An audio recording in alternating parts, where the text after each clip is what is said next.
Gloria a Jesús. El Rey viene. El Rey vive. Hay victoria para el pueblo. Hay victoria para la iglesia. Hay victoria para el hombre y la mujer que ama a su Señor. Bendito sea el Rey de Gloria. Él está, pendiente de cada uno de nosotros. Su gracia, su amor y su poder y su fuerza está con usted y está conmigo. Aleluya. Porque Él ha sido bueno, maravilloso, santo y digno. Digno de toda gloria, digno de toda alabanza, digno de toda adoración. Qué bueno es el Señor para siempre. Oh, gloria a Dios. Oh, gloria a Dios. Oh, gloria a Dios. Santo es nuestro Señor. ¿Sabe? En los evangelios hay pocas referencias acerca de Jesús maravillándose. Hay referencias pocas de Jesús impresionado o asombrado por algunas cosas. Pero hay dos o tres episodios en los cuales Jesús, dice la Biblia, se maravilló, se asombró. Y vamos a estar viendo en esta hora una breve meditación para darle tiempo a las peticiones. Tenemos casi página y media de peticiones. Gloria a Dios, gracias por enviar sus peticiones, amados hermanos. Así que vamos a empezar, vamos a entrar en materia. Mateo capítulo 8, versículos 5 al 10, y leeremos también el versículo 13. Mateo 8, 5, dice la palabra del Señor lo siguiente: cuando entró Jesús en Capernaum, se le acercó un centurión suplicándole y diciendo: Señor, mi criado está postrado en casa, paralítico, sufriendo mucho. En el pasaje paralelo que se encuentra en Lucas dice: está muriendo. Y Jesús le dijo: yo iré y le sanaré. Pero el centurión respondió y dijo: Señor, no soy digno de que entres bajo mi techo, mas solamente di la palabra y mi criado quedará sano. Porque yo también soy hombre bajo autoridad, dice el centurión, con soldados a mis órdenes, y digo a este soldado: ve, y a este otro soldado: va, y al otro: ven, y él viene, y a mi siervo le digo: haz esto, y él lo hace. Al oírlo Jesús se maravilló, y dijo a los que le seguían: en verdad os digo que en Israel, o sea, en toda la nación de Israel, no he hallado en nadie una fe tan grande. Entonces Jesús dijo al centurión: vete, así como has creído, te sea hecho. Y el criado fue sanado en esa misma hora. Ese pasaje también se encuentra en el libro de Lucas, también parcialmente en el libro de Juan. Y en este pasaje, amado hermano, podemos ver algo interesante. Jesús estaba empezando en su ministerio terrenal, acercando el reino de Dios al mundo entero. Y en una de esas incursiones que Jesús estaba haciendo, de su evangelismo personal que estaba haciendo a las personas, se le acerca un representante de los conquistadores romanos, un centurión. El centurión era un oficial, no era un soldado raso, común y corriente. Era un oficial romano, militar, bajo el cual estaba un grupo de 100 personas, o de 100 soldados, mejor dicho, bajo su tutela, bajo su cargo y bajo su mandato. O sea, que era un hombre que había pasado varias guerras. El centurión era un hombre valiente, era un tipo condecorado, era un tipo que había demostrado valor, esfuerzo y eficacia en las guerras que hacía, en las incursiones que hacía. No había obtenido eso por pura suerte, esa posición de centurión por pura suerte, sino que era un hombre que estaba acostumbrado a conquistar, porque eran los conquistadores, era el imperio romano. Y era extrañísimo que un representante de los conquistadores, que un centurión, rogase a uno de los conquistados judíos, porque los judíos eran conquista de del imperio romano, Pero este conquistador, este centurión, se acerca al conquistado Jesús. En otras versiones dice que él envió a los ancianos de Israel, a los ancianos judíos, porque supuestamente había construido una sinagoga, y estos visitantes, estos ancianos judíos le dijeron: es digno de que le prestes atención. Pero en este pasaje del libro de Mateo, básicamente lo que describen es el encuentro de Jesús con el centurión. Y este centurión estaba rogándole a Jesús por uno de sus criados, por uno de sus esclavos. Lo más probable es que era un esclavo judío. Pero la Biblia dice que le amaba mucho y tenía interés por él. Qué raro era ver un conquistador pidiendo por un subyugado. La gran mayoría de las veces, cuando los criados o los esclavos se le enfermaban, simplemente lo desechaban y lo dejaban tirado y que se muriera. No le interesaba. Pero este era un centurión diferente. Era un centurión que amaba a este criado y a este esclavo. Este centurión romano, como le dije, era un romano de élite, era un oficial romano de élite. El dios de los romanos era César. Venerar a cualquier otro dios o pedir auxilio a cualquier otro dios o a cualquier otra persona era casi una traición que cometía contra su superior, que era César, contra su comandante en jefe, que era César. Él debía guardar cierto grado de integridad romana. Pedir, un centurión, pedir ayuda, eso era bien extraño, no era una cuestión usual, porque eran gente que tenían una posición alta, eran hombres que estaban bajo autoridad y tenían muchos soldados bajo autoridad, tenían cierto gobierno sobre la milicia. Y aparte de eso, el que Jesús se dirigiera a su casa también contrastaba con la cultura de la época, ya que los judíos no podían entrar en casa de un gentil, pues se contaminaban. Y en algunos casos, ellos no se podían llegar, porque si no, no tanto que los expulgaban de la sinagoga, sino que por lo menos tenía que descontaminarse luego de haber entrado de la casa de un gentil. Pero Jesús iba hacia allá. Jesús no tenía mayor importancia en el asunto de la contaminación, porque usted recordará que él también sanó a un leproso tocándole. Así que Jesús estaba en contacto con las personas. Ese es el Jesús que usted y yo tenemos en el corazón. Bendito sea el Señor. Pero lo interesante de esto, amado hermano, es que el centurión reconocía la procedencia y la autoridad divina de Jesús, siendo un ciudadano romano. Y esa procedencia y autoridad divina de Jesús ni siquiera la reconocían las autoridades religiosas de la época, porque muchos de ellos se burlaban de Jesús. Algunos de ellos inclusive llegaron a decir que Jesús sacaba demonios porque era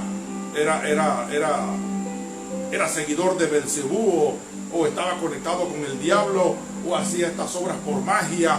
Es decir, ni siquiera el pueblo de Israel creía mucho en Jesús. Y este hombre, siendo un extranjero, un conquistador, a quien su dios era César, tenía respeto por la procedencia y la autoridad divina de Jesús. Y como autoridad, este centurión estaba seguro que cualquier orden suya se cumpliría. Él lo dijo: si yo tomo a mi soldado y le digo, anda y ve y entrega esta nota, esta carta, o hace esta incursión en cierta región, o mete preso a fulano o a fulana, el soldado obedecía, porque su palabra era respetada. Si él le decía a su criado: hey, límpiame las botas que vamos a salir a una guerra, o límpiame el casco o el yelmo, o la coraza, o la espada, afílala, él sabía que el criado no iba a protestar, no iba a poner mala cara, no iba a torcerle la boca, sino que por el contrario iba a cumplir la orden, porque estaba bajo autoridad. El centurión romano era una autoridad y gobernaba. Y este centurión, que conocía este principio de autoridad, reconoció también el principio de autoridad y de procedencia divina de nuestro Señor Jesucristo. Como autoridad, él estaba seguro que Jesús ni siquiera tenía que llegar hasta su casa para tocar al enfermo, para tocar a su criado, sino que solamente una orden suya. Mire usted lo impresionante de esto. Una orden suya, una orden de Jesús, una palabra hablada, como quien dice, una palabra virtual, lanzada al aire, obligaba a todo el universo a conflagrarse para cumplir la voluntad de Jesús de Nazaret. así como Dios había creado el universo a través de la palabra, diciendo hágase la luz, hágase el cielo, sepárense los mares, produzca la tierra hierba verde y los mares produzcan peces. Solamente la palabra Jesús que Dios dio en Génesis 1 era suficiente para que se creara algo sin que existiese nada. Y este centurión, bendito sea el Señor, con poca preparación judía, probablemente no conocía los libros de la Torá, ni los libros de las leyes de Moisés, no sabía quizás muchos detalles que los otros judíos sí sabían, pero con lo poco que este centurión sabía y conocía, y sobre todo por la fama que ya Jesús traía detrás de él, acerca de las proezas y los milagros que hacía, tanto así que le llamaban maestro, él le pide a Jesús: no es necesario que vayas a mi casa. Él le dice: yo no soy digno de que vayas a mi casa, porque él sabía que un ciudadano judío no podía entrar a la casa de un gentil, porque se contaminaba. Él dice: yo no soy digno ni siquiera de acercarme a ti, y menos para que entres a mi casa. Así que por favor, solo di la palabra. Solo di la palabra y mi siervo sanará. Oh, hermano, eso se llama fe. Eso es creer que Jesús era capaz de hacer no solamente el milagro sobre su criado, sino de dar la palabra a distancia, virtualmente, como está usted y yo ahorita, y alcanzar que todo el universo, todo el cosmos se juntara para que ese criado a la distancia fuese sanado. Eso es impresionante. Y dice Jesús, dice la Biblia al final, que Jesús se maravilló. Se maravilló tanto porque un hombre que no conocía mucho de las leyes divinas, que no conocía mucho de la ley de Moisés, de la Torá y de los escritos y de los profetas, quizás conocía muy poco, pero que amaba y respetaba, amaba a su criado y respetaba a Jesús de Nazaret, siendo un ciudadano romano, le dice a él: tú tienes la suficiente autoridad para dar la palabra y que todo el universo se conflagre para que el milagro sea hecho en mi siervo. Y Jesús se asombró, Jesús se maravilló, y dice, se maravilló porque así como Dios daba órdenes para crear cosas, este centurión reconocía que Jesús era Dios, que era lo suficientemente poderoso y capaz de decir la palabra como hijo de Dios para que se produjera el milagro a la distancia, sin llegar allá, sin ver al enfermo. Solo daba la orden. Oh, aleluya. O sea, él estaba diciendo: tú eres Dios, tú creaste el cielo y la tierra con tu palabra, tú puedes sanar a este enfermo criado, a este criado mío enfermo, desde la distancia sin llegar allá.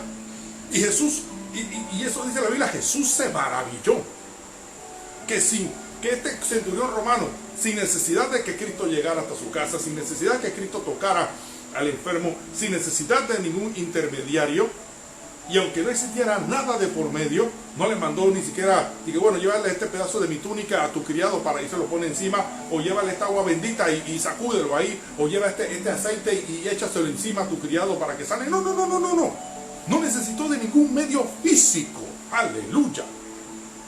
Le estoy diciendo: tú no necesitas ningún medio físico, Jesús, para producir el milagro. Solamente di la palabra. Creyó sin saber mucho de las leyes judías. Creyó sin ver y creyó antes de que sucediera el milagro. Imagínese usted. Esa es la definición de Hebreos 11:1, ¿no? Después la fe, la certeza de lo que se espera, la convicción de lo que no se ve. Este centurión era la parte objetiva, era la parte viva de Hebreos 11:1. Era la parte viva de Hebreos 11:1, porque creía y tenía una certeza de que la orden de Jesús, dada a la distancia, podía sanar a su criado enfermo sin estar allí, sin verle, sin conocerle, sin tocarle. Aleluya. Esa fe impresionó al maestro. Y Jesús dice tanto así que él dice en el versículo 13 que en todo Israel no había encontrado una fe tan grande como la que este hombre había tenido. Pero hay otra parte. que está en capítulo 6 del libro de Marcos, en el cual Jesús también se maravilla. Pero se maravilla negativamente. Y vamos a verlo. Capítulo 6 del libro de Marcos, del Evangelio según San Marcos, versículo 1 al 6. Marcos 6, 1 al 6. Dice la Biblia: Jesús se marchó de allí y llegó a su pueblo Nazaret, y sus discípulos lo siguieron. Cuando llegó el día de reposo, es decir, el día séptimo, el día sábado, comenzó a enseñar en la sinagoga, ya que los judíos se reunían los sábados en la sinagoga. Y muchos que escuchaban se asombraban diciendo: ¿dónde obtuvo tales cosas? ¿Y cuál es esta sabiduría que le ha sido dada? ¿Y estos milagros que hace con sus manos? ¿No es este el carpintero, el hijo de María, hermano de Jacobo, José, Judas y Simón? ¿No están sus hermanas aquí con nosotros? Y se escandalizaban a causa de él. Algunas versiones dice se mofaban o se burlaban a causa de él. Y otras versiones dice se ofendieron a causa de que la predicación que estaba haciendo Jesús en la sinagoga. Y Jesús les dijo: no hay profeta sin honra sino en su propia tierra y entre sus parientes y en su casa. Y dice el versículo 5: y no pudo hacer allí muchos milagros, solo sanó a unos pocos enfermos, sobre los cuales puso sus manos. Y el versículo 6 dice: estaba maravillado de la incredulidad de ellos, y recorría las aldeas de alrededor enseñando.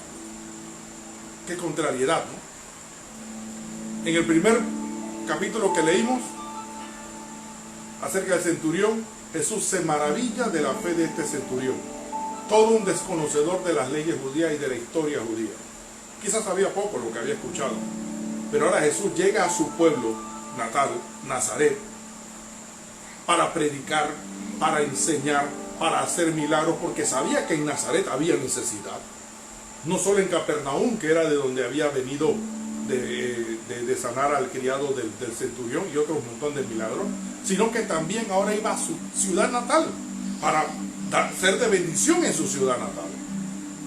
Y la mayoría, yo me imagino que la mayoría de los judíos, de sus discípulos contentos. Ya recuerden que Juan, Jacobo, Santiago y Pedro, la mayoría eran de allí, la mayoría de los discípulos eran de Nazaret, eran de Galilea. Así que me imagino que ellos estaban contentos y escúchale, nos van a recibir como héroes aquí, porque hemos dejado a Nazaret en grande. Jesús ha hecho milagros en Jerusalén y en toda la nación de Israel. Todo el mundo habla bien de Jesús, así que por lo menos nosotros aquí nos van a dar la llave de la ciudad. Yo me imagino a los discípulos contentos y felices de que iban a ser recibidos como héroes, porque habían puesto a Nazaret en el mapa de Israel.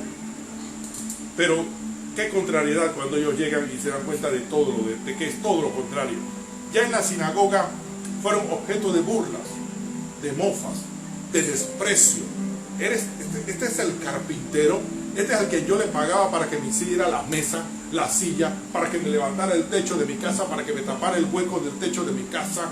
Este es el que le pagábamos y que jugaba con nuestros hijitos de día por allí en el patio sucio, lleno de polvo. Ahora este viene a decir que él es el Hijo de Dios. Si no conocemos a su madre María, no conocemos a sus hermanos que se han criado aquí con nosotros. ¿Ah? ¿Quién se cree este? Ahora dice que él es el Mesías, que él es el Hijo de Dios. ¿De dónde lo obtuvo todo este poder y toda esta energía y toda esta capacidad para hacer? Desconfiaron 100% del Señor Jesucristo. Tenían al hacedor de milagros allí enfrente y no lo aprovecharon. Sin embargo, el centurión lo tuvo allí sin saber mucho de él y sí lo aprovechó. Ellos decían: él es como cualquiera de nosotros. Sabían de él, sabían de los milagros de Jesús, o habían oído de las prédicas de Jesús, vieron inclusive muchos de los milagros, porque ellos dicen: ¿de dónde saca poder para hacer milagros?